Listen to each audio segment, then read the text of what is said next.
Alam niyo po, hanggat hindi natin tinatanggap ang ating Panginoon, no? Sa mga nakakarinig, hanggat hindi natin tinatanggap ang Panginoon, huwag niyo pong isiping malaya kayo. Kayo po ay nakakulong sa sanlibutan ito. At walang ibang magpapalaya sa inyo kundi ang ating Panginoong Jesucristo.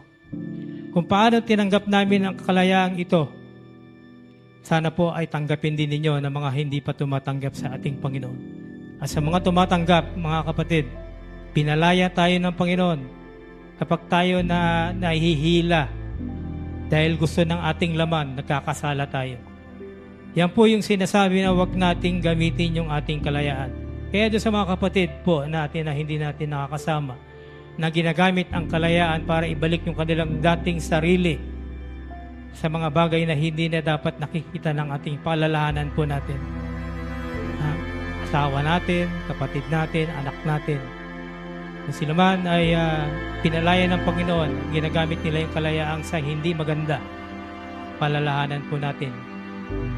Kapag ganyan po ang sabi, tayo mga naglilingkod sa Panginoon, kung pakiramdam mo, malakas ka sa Panginoon, palalahanan mo yung mahihina. Para sila ipapanumbalikin muli. Yung init ng kanilang pananampalataya ay makamtan nila muli sa ating Panginoon. Wala pong magbibigay ng ibang kaligtasan, kalayaan, kundi ang ating Panginoong Jesucristo lamang.